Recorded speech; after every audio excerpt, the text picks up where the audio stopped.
damai sejahtera Allah Bapa yang melampaui seluruh pikiran, kiranya senantiasa menyertaimu di dalam Yesus Kristus.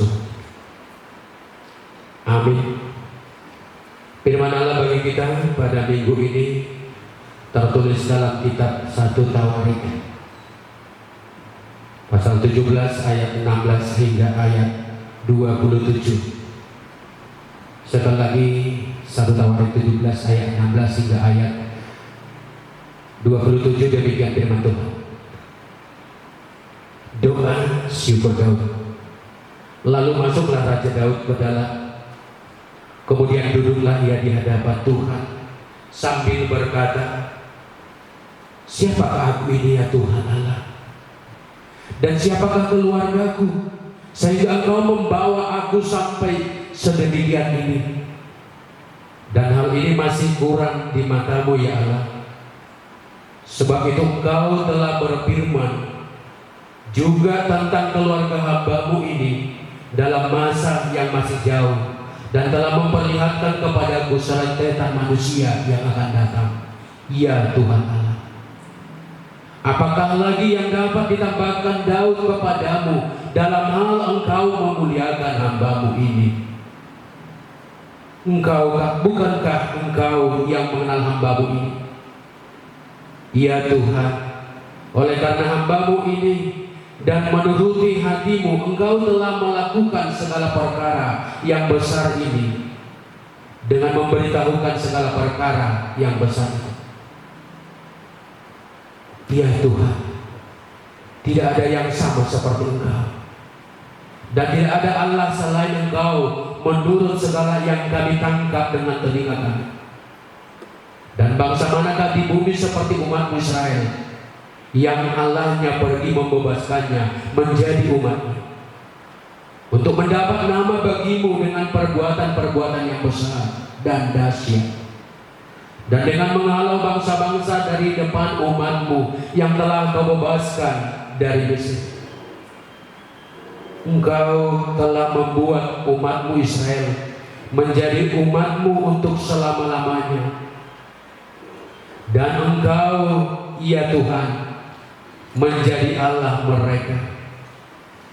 Dan sekarang ya Tuhan, diteguhkanlah untuk selama-lamanya janji yang Engkau ucapkan melalui hamba-Mu ini. Dan mengenai keluarganya, dan lakukanlah seperti yang Kau janjikan itu. Maka nama-Mu akan menjadi teguh dan besar untuk selama-lamanya, sehingga orang berkata, Tuhan semesta alam, Allah Israel, adalah Allah bagi orang Israel. Maka keluarga hamba-Mu Daud akan tetap kokoh di hadapan-Mu, sebab Engkau ya Allahku telah menyatakan kepada hamba-Mu ini bahwa Engkau akan membangun keturunan baginya. Itulah sebabnya hamba-Mu ini telah memberanikan diri untuk memanjatkan doa ke hadapan-Mu. Oleh sebab itu ya Tuhan, Engkaulah Allah dan telah menjanjikan perkara yang baik ini kepada hamba-Mu. Kiranya Engkau sekarang berkenan memberkati keluarga hamba-Mu ini, supaya tetap ada di hadapan untuk selama-lamanya. Sebab apa yang Engkau berkati ya Tuhan, diberkati untuk selama-lamanya. Demikian firman Tuhan. Kita nyanyikan firman-Mu menjadi terang. Tuhan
nama Tuhan Yesus Kristus, keluarga yang terberkati mengucap syukurlah atas apa yang telah kita terima. Mengucap syukurlah senantiasa, dan ucapan syukur adalah sentral yang paling pertama dalam setiap doa orang Kristen. Mengapa perlu mengucap syukur? Dan bagaimana sebenarnya mengucap syukur? Bernyanyi atau berdoa dalam bentuk ibadah orang Kristen, dalam setiap bagian doa, di mana doa-doa itu selalu didahului oleh ucapan syukur kepada Tuhan. Mengucap syukur ketika Tuhan telah memberikan yang terbaik bagi kita selama ini. Dan ucapan syukur itu adalah bukti bahwa seorang itu masih hidup. Jadi orang yang sudah mati, mana mungkin dia pernah tahu mengucap syukur. Mengapa? Karena di dalam mengucap syukur, baik itu di dalam doa, adalah pertanda masih ada rasa. Ada perasaan bahwa segala sesuatu itu ada karena memang Tuhan telah sediakan. Coba kalau seseorang itu sudah mati, mana mungkin dia memiliki rasa? Sebab dia sudah mati. Dalam nyanyian kita, buku ND nomor 11 ayat 1 dikatakan demikian. Ahama ete honokku, asa pujiongku ho ale Tuhan debatakku. Sayuru biagu dan para pajodorau asiliroham diau alani hukuji hotung maribu alido. Sepintas memang pertanyaan ini, begitu juga dalam nats ini pertanyaan adalah siapakah aku ini Tuhan? Siapa keluargaku Tuhan di hadapanmu? Ahama ete honokku. Apakah memang benar si penyanyi ini tidak mengerti lagi tentang apa yang dia mau nyanyikan? Tetapi mensyukuri apa yang telah dia terima dari Tuhan sepanjang hidupnya, karena keluar biasaannya yang telah dia diterima memberkati, mendampingi dia, memberikan yang terbaik sepanjang hidupnya. Yang dia ingat adalah berkat Tuhan. Pendampingan Tuhan senantiasa membuat Daud tidak mampu berkata-kata lagi karena keluar biasa berkat Tuhan. Sehingga Daud memiliki pemahaman hati yang luar biasa untuk mengajak setiap orang percaya untuk berdoa di dalam kerendahan hati. Apa yang telah kita terima, Tuhan itu kok luar biasa kalian.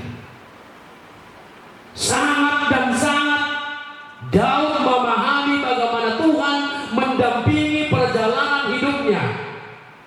Sampai-sampai dia berretorika, tidak perlu jawaban dari pertanyaan, tetapi yang perlu dia lakukan adalah bagaimana melakukan apa yang Tuhan mau.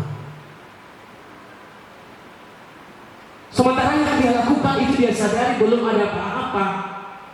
Dia merasa bahwa dirinya belum apa-apa, belum ada yang dia boleh perbuat untuk Tuhan. Kok Tuhan itu begitu baik bagi kami sekeluarga, buat anak-anakku, buat bangsa ini. Lalu apa yang mendasari yang paling terbesar dalam hidup Daud sehingga membuat dia sangat terharu, sehingga dia berdoa kepada Tuhan, mengucap syukur, bernazar? Pertama, siapakah aku di Tuhan? Siapakah anak-anakku? Siapakah keluargaku sehingga Engkau boleh membawakan aku hingga sedemikian? Yang dia tahu bahwa dia sudah menjadi orang yang besar. Dan fungsi dari ucapan syukur itu kepada Tuhan nyata dalam hidupnya, dalam perlakuan sehari-hari. Pertanyaan memuji keluarbiasaan Tuhan yang perlu dia gambarkan memenuhi ketegasan, padahal dia merasa belum apa-apa, tetapi dia memiliki kerendahan dan menyadari kelemahannya. Tetapi karena dukungan dari Tuhan Allah, dia menjadi orang yang besar, dia menjadi raja di mana sebelumnya banyak perkara besar, tetapi Tuhan memberikan kemenangan yang luar biasa kepada bangsanya.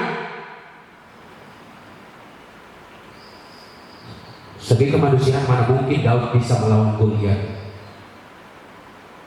Tetapi klimaks yang luar biasa kembali diberikan kepada Daud dalam perkara besar yang paling luar biasa, ketika Tuhan menjadikan keturunan Daud ini adalah menjadi ahli waris kerajaan surgawi. Yesus yang sering kita sebut Mesias, Yesus yang dijanjikan itu dinyatakan Mesias yang adalah anak Daud. Itulah klimaks berkat yang luar biasa bagi orang percaya. Sehingga dia punya ngajar, Tuhan, saya ingin membangun mezbahmu. Karena dia merasa benar-benar terjadi ketidakadilan, terjadi ketidakbenaran dalam perjalanan hidupnya. Bagaimana mungkin saya selama ini hidup di rumah yang indah, hidup di rumah yang terbuat dari kayu aras, kayu jati yang luar biasa, sementara tabut perjanjian Tuhan terletak dalam, kalau bahasa Batak dikatakan rimbe-rimbe dalam nas ini, di bawah pondok-pondok, di bawah misbah-misbah. Siapa sebenarnya kami ini Tuhan? Begitu luar biasa Engkau membangunkan kami.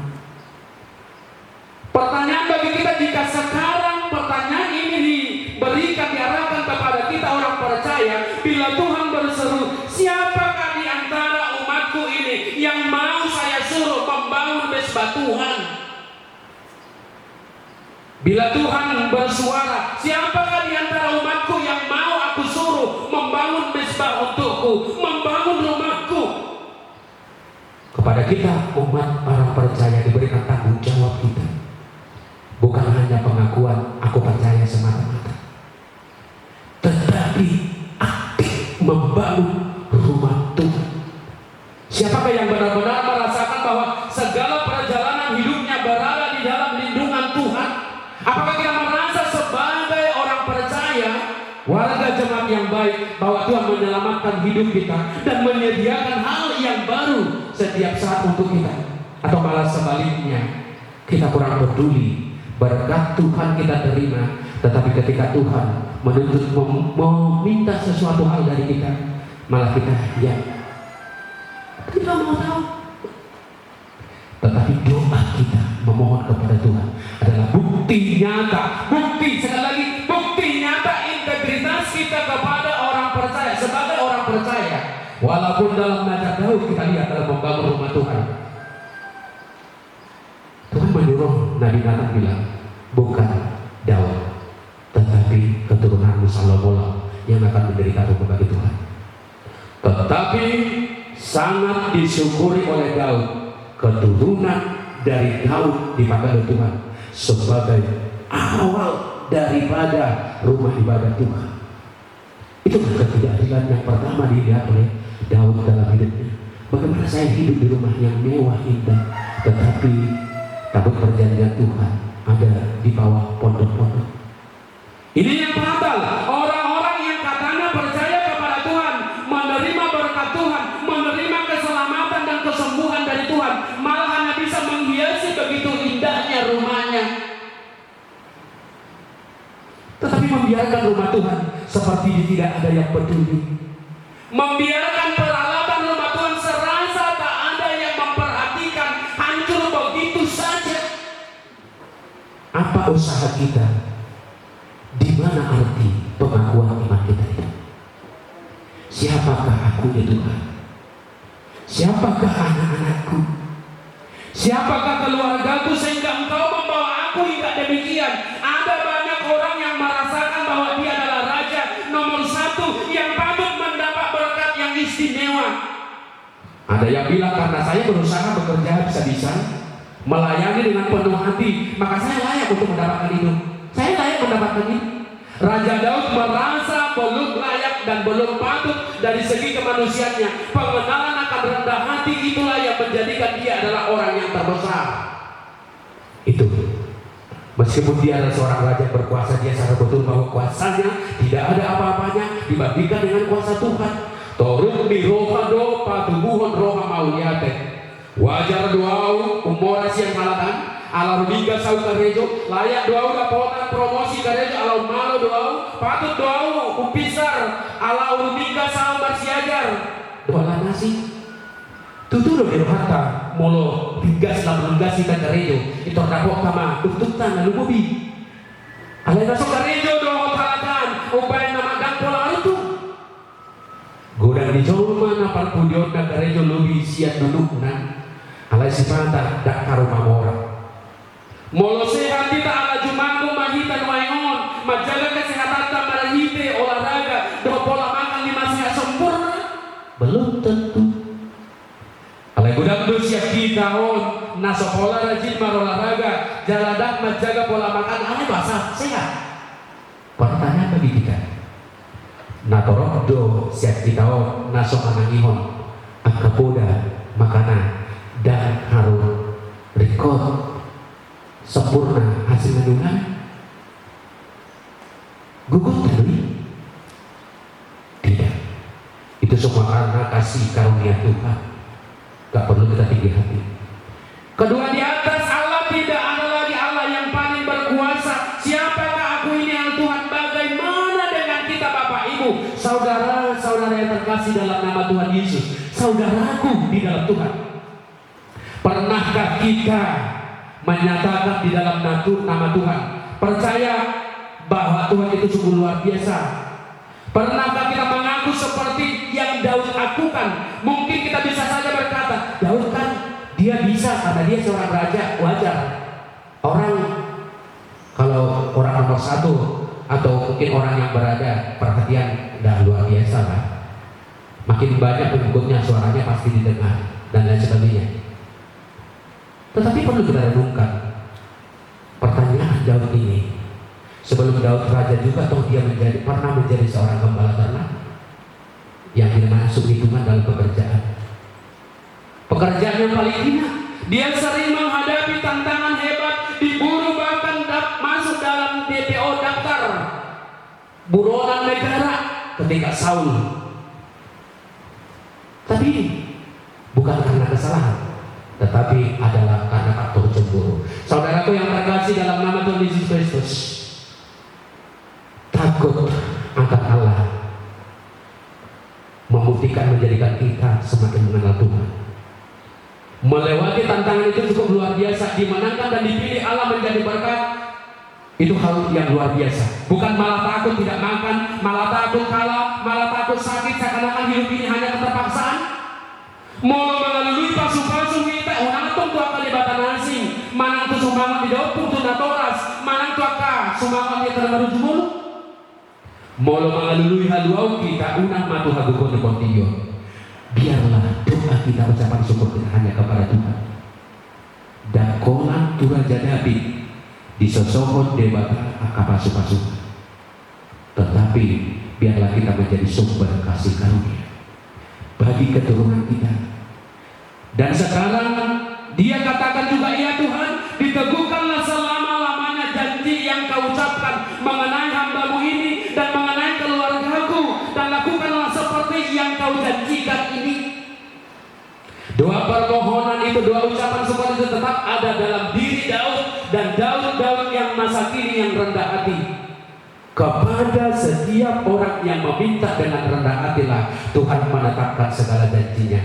Doa orang benar bila didoakan dengan yakin besar kuasanya, dan tiap doa yang lahir dari iman, maka Tuhan akan memberikan apa yang dia minta. Janji Tuhan tidak akan pernah berubah bagi orang yang berlaku sesuai rencana Tuhan, apalagi orang yang mensyukuri segala berkat Tuhan. Yakinlah saudaraku dalam Yesus. Hari ini Minggu Rogate artinya berdoa. Maka ucaplah syukur senantiasa kepada Tuhan dan lakukanlah doamu, maka kamu akan menerimanya. Kita diajak mensyukuri segala berkat Tuhan. Dan yang pasti kita berdoa bukan hanya untuk kita diri sendiri. Doa kita untuk masa depan anak-anak kita.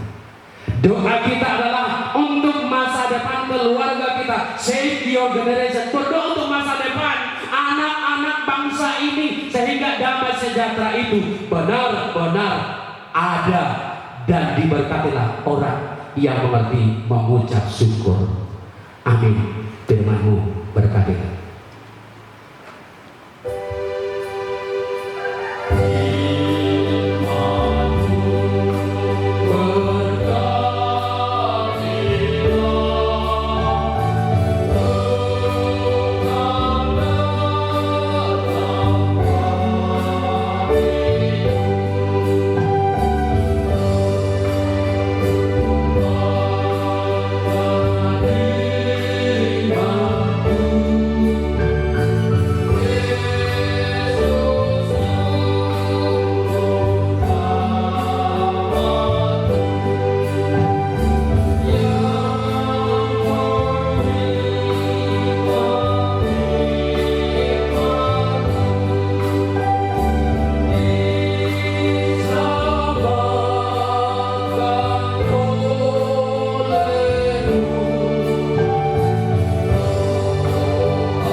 Kita berdoa.